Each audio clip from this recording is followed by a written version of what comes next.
Hello friends, welcome back to my channel. मैं हूं आपकी फ्रेंड वर्षा। आज की इस वीडियो में यहाँ पर हम बात करेंगे 1000 क्वेश्चन सीरीज की, जो कि आपके बीएड एंट्रेंस एग्जाम के लिए बहुत ही इंपॉर्टेंट है। डेली हम इसमें 25 क्वेश्चंस डिस्कस करते हैं। तो आपको वीडियो पसंद आए तो वीडियो को लाइक कीजिए, फ्रेंड्स या शेयर कीजिए, और किसी भी तरह की कोई भी क्वेरी हो तो प्लीज़ ज़रूर बताइएगा। स्टार्ट करते हैं क्वेश्चन को। आप लोग आ जाइए। देखिए यहाँ पे क्वेश्चंस हैं। फर्स्ट है, dash is known as the father of scientific management. बहुत ही सिंपल क्वेश्चन है। Frederick W Taylor, Henry Fayol, Robert Owen या फिर नन ऑफ दिस। बताइए कौन है जो फादर ऑफ साइंटिफिक मैनेजमेंट कहे जाते हैं।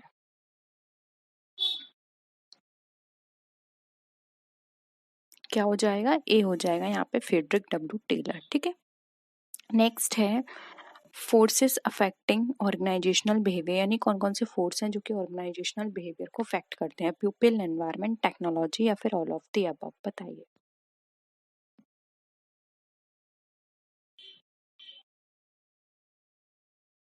देखिए यहाँ पे फोर्सेस की बात करें तो ऑर्गेनाइजेशनल बिहेवियर को पीपल भी अफेक्ट करेंगे, एक एनवायरनमेंट भी अफेक्ट करेगा, किस तरह का एनवायरनमेंट है, किस तरह की कंडीशंस हैं काम करने की, एंड टेक्नोलॉजी भी अफेक्ट करेगी। मॉडर्न टेक्नोलॉजी यूज कर रहे हैं, ट्रेडिशनल टेक्नोलॉजी यूज कर रहे हैं, कौन सी टेक्नोलॉजी है। ठीक है, इसलिए यहाँ पे option D all of the above right answer हो जाएगा। नेक्स्ट है, Hawthorne studies is related to which stage of organisational behaviour evolution. बताइए। Scientific management, human relation movement, organizational behaviour या फिर इंडस्ट्रियल रिवोल्यूशन। हॉथरॉन स्टडी आपने पढ़ी होगी, बताइए। देखिए हॉथरॉन स्टडी की बात करें तो ये ह्यूमन रिलेशंस के बारे में बात करती है, इसलिए यहाँ पे ऑप्शन सी राइट आंसर हो जाएगा। नेक्स्ट है, प्रेजेंट कॉन्टेस्ट में ओबी चैलेंजेस क्या क्या हैं। Employ expectation, workforce diversity, globalisation या फिर ऑल ऑफ द अबव।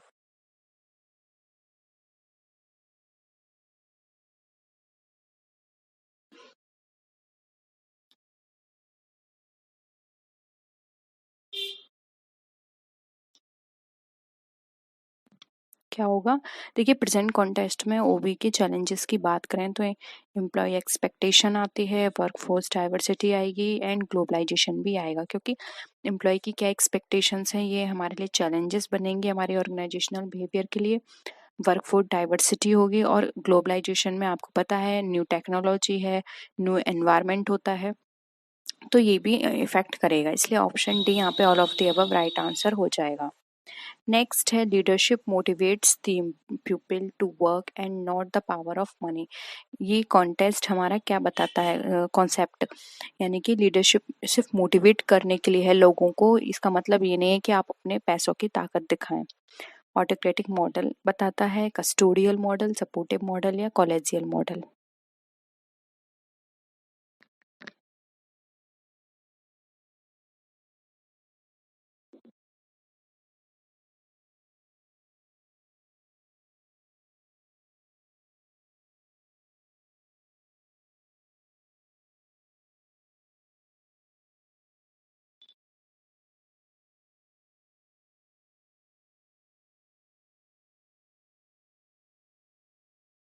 बताइए क्या होगा?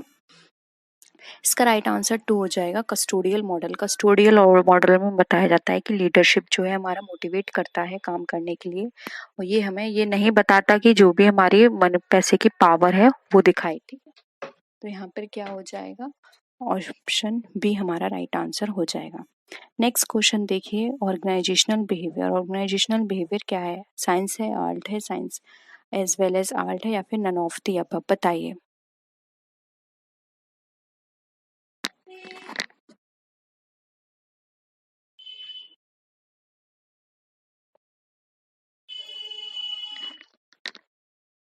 क्या लगता है आपको?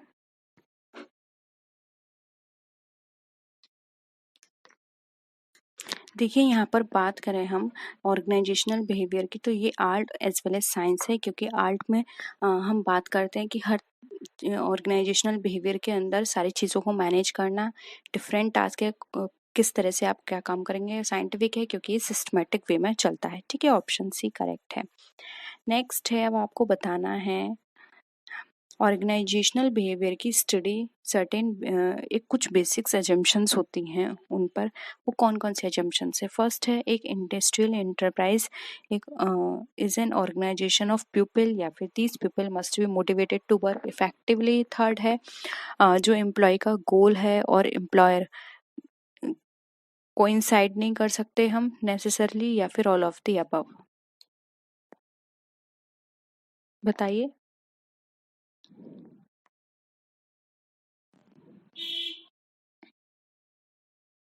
देखिए यहाँ पर हम बात करें तो all of the above right answer हो जाएगा।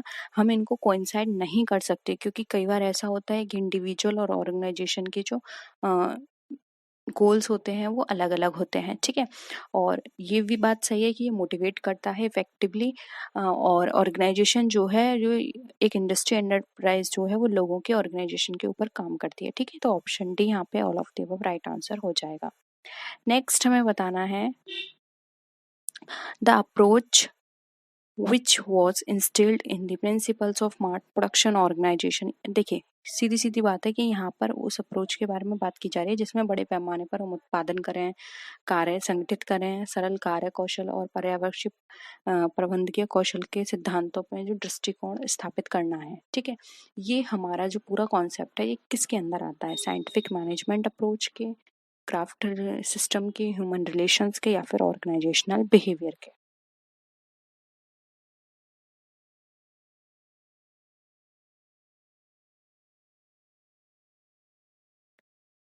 क्या हो जाएगा? डी हो जाएगा ऑर्गेनाइजेशनल बिहेवियर। ये सब ऑर्गेनाइजेशनल बिहेवियर में कंसिडर किया जाएगा, ठीक है। नेक्स्ट देखिए, अब एक फेमस स्टडी है जो कि यूएस सोशल साइंटिस्ट एल्चन मेयो ने दी थी, और इनके साथ फ्रिट्ज रोथ्सबर्गर भी थे। इन्होंने वेस्टर्न इलेक्ट्रिक प्लांट में ये थ्योरी दी थी जो कि शिकागो में है। उसको हम किस नाम से जानते हैं? Scientific study, behavioural studies, Hawthorne study, या फिर दी ऑर्गेनाइजेशनल स्टडी। बताइए।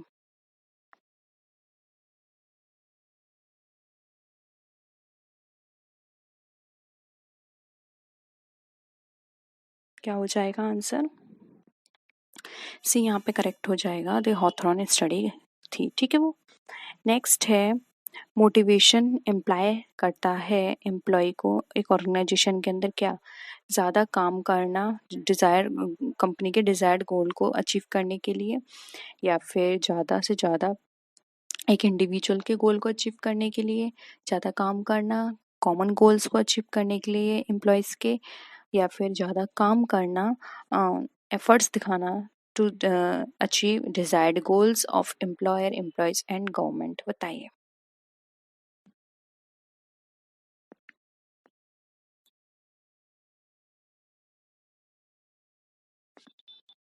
देखिए यहाँ पे ऑर्गेनाइजेशन के अंदर बात की जा रही है मोटिवेशन की। तो मोटिवेशन हम एम्प्लॉय को करेंगे क्यों? कि वो खुद के साथ साथ कंपनी के और सोसाइटी के बारे में भी सोचे। तो यहाँ पे ऑप्शन डी करेक्ट हो जाएगा, exert more effort to accomplish the desired goals of the employer, employees and government, ठीक है। ऑप्शन क्या हो जाएगा? डी। नेक्स्ट है which of the following is not considered as a leadership style, यानी कि इसमें से कौन सा लीडरशिप स्टाइल नहीं है, आपको ये बताना है। Task oriented leadership style, society oriented leadership style, employ oriented, या फिर ऑटोक्रेटिक लीडरशिप स्टाइल। बताइए।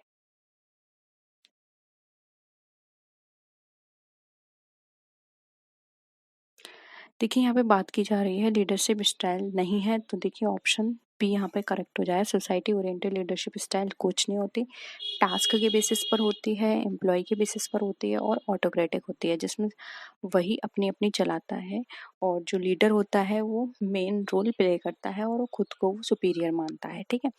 ऑप्शन बी यहाँ पे सोसाइटी ओरिएंटेड लीडरशिप स्टाइल हमारा करेक्ट हो जाएगा। नेक्स्ट है the organizational behaviour consist of. Organization behaviour में क्या क्या चीज़ आती है? ऑर्गेनाइजेशनल थ्योरी, ऑर्गेनाइजेशनल डेवलपमेंट, और पर्सनल रिसोर्सेज, या फिर ऑल ऑफ दी अबव। बताइए।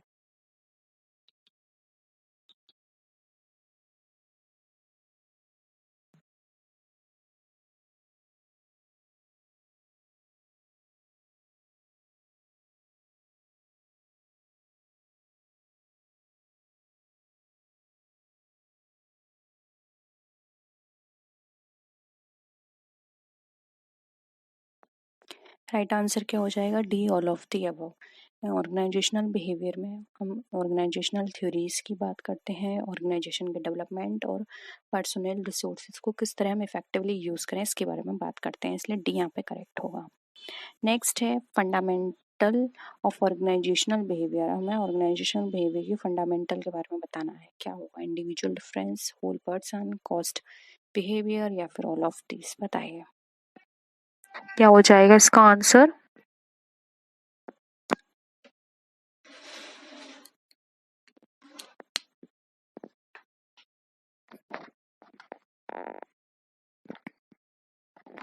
देखिए यहाँ पर अगर हम बात करें तो ये individual differences, whole person, cost behaviour, ये सब इसमें कंसिडर किए जाते हैं क्योंकि हम इंडिविजुअल डिफरेंसेस को लेके काम करते हैं।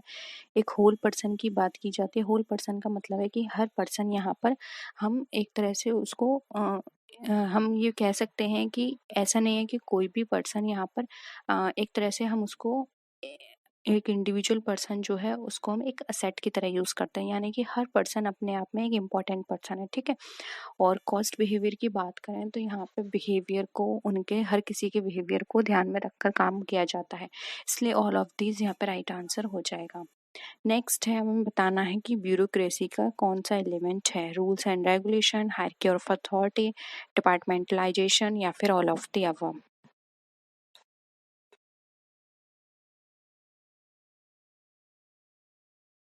क्या होगा आंसर?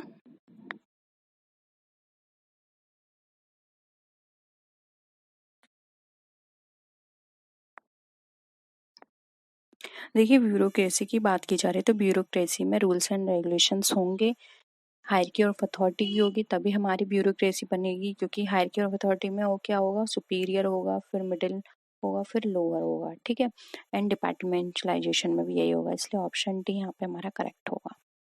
नेक्स्ट है, हमें बताने हैं ऑर्गेनाइजेशनल थ्योरी के कंपोनेंट्स कौन कौन से हैं? गोल्स, वर्क, अडेप्टेशन या फिर ऑल ऑफ दीज।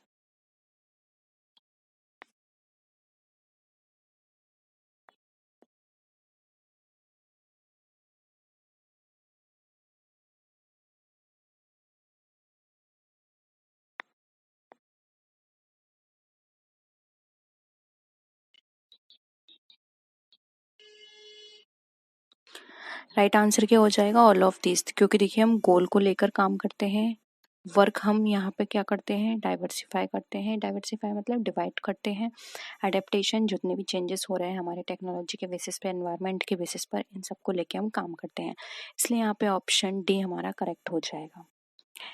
नेक्स्ट है, which of the following is not the modern theory of organisational behaviour, यानी कि इसमें वो कौन सा हमारा modern theory of organisational behaviour नहीं है? फ्यूजन प्रोसेस, बायोलॉजिकल, बिहेवियरल या फिर कंपैरेटिव।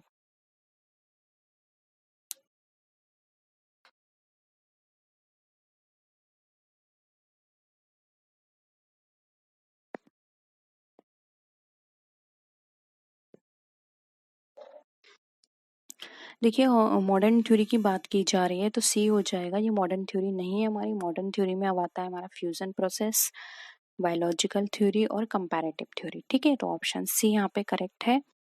नेक्स्ट है, अब हमें बताना है ऑर्गेनाइजेशनल बिहेवियर का स्कोप में क्या क्या चीज़ इंक्लूड करते हैं? Interpersonal communication, attitude development and perception, work stress या फिर ऑल ऑफ दिस।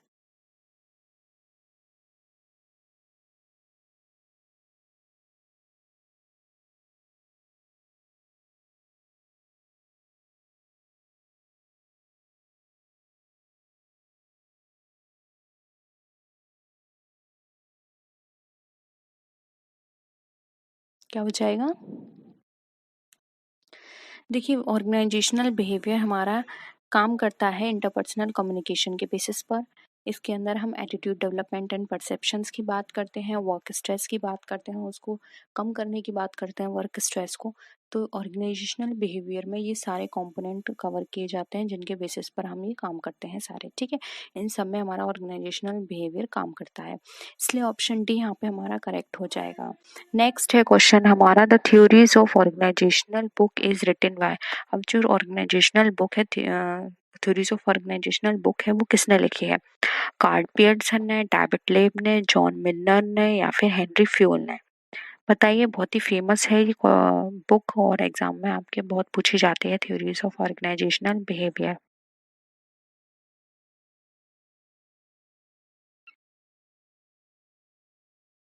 क्या होगा?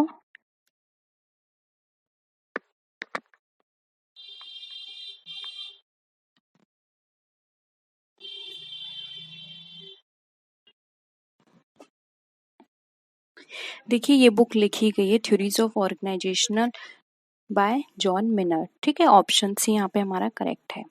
नेक्स्ट क्वेश्चन देखिए, विच of the following is not the classical theorist? इसमें से कौन सा क्लासिस्ट थ्योरी नहीं है, क्लासिकल थ्योरिस्ट नहीं है? Winslow Taylor, Fayol, Gulick and Urwick, Elton Mayo या फिर max weber?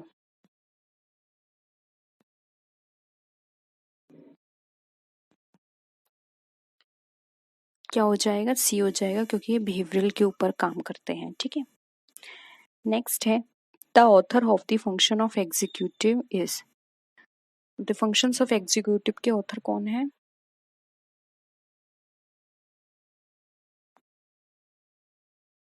John Robinson, max weber, Chester Barnard या फिर उर्विक? सी हो जाएगा, चेस्टर बर्नार्ड। ठीक है, नेक्स्ट है, which one of the part of organisation? इसमें से कौन सा ऑर्गेनाइजेशन का पार्ट है? Formal organisation, individual, physical environment of the work situation या फिर ऑल ऑफ द अबव? देखिए, ऑर्गेनाइजेशन की बात करें तो एक फॉर्मल ऑर्गेनाइजेशन, एक individual, physical environment of the work situation, ये सब ऑर्गेनाइजेशन का पार्ट होते हैं। ठीक है, इसलिए ऑप्शन डी हम यहाँ पर राइट होगा हमारा आंसर। नेक्स्ट है, किसी भी पर्सन को डेलीगेट करते समय अथॉरिटी, यानी कि अथॉरिटी जूनियर से लेके सीनियर को, वो हमारी एक्टिविटी क्या कहलाती है?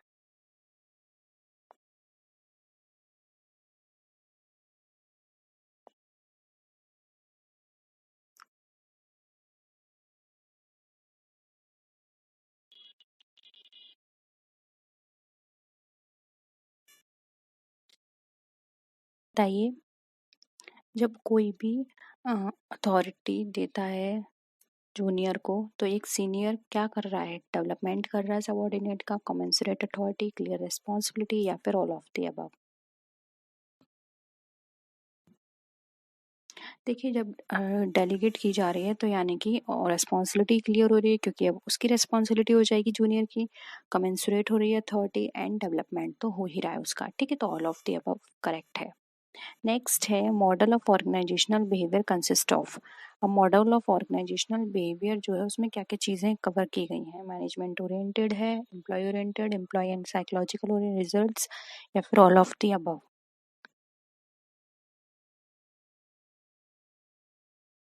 क्या हो जाएगा यहाँ पे आंसर? डी हो जाएगा, क्योंकि मैनेजमेंट ओरिएंटेड तो होता ही है, एम्प्लॉय ओरिएंटेड भी होता है, और एम्प्लॉय एंड साइकोलॉजिकल रिजल्ट भी हमें प्रोवाइड करता है। ठीक है, तो ऑप्शन डी यहाँ पे करेक्ट है। नेक्स्ट है, as per Robbins the scope of organisational behaviour covers? अब रॉबिन्स के अकॉर्डिंग ऑर्गेनाइजेशनल के स्कोप में क्या क्या चीज़ें कवर की जाती हैं? मोटिवेशन, लीडरशिप, ग्रुप डायनेमिक्स या फिर ऑल ऑफ दीज? क्या होगा?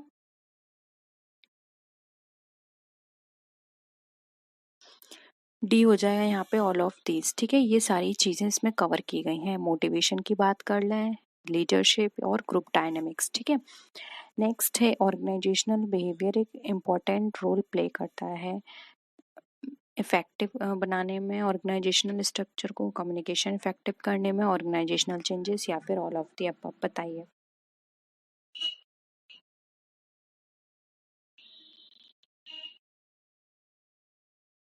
क्या हो जाएगा?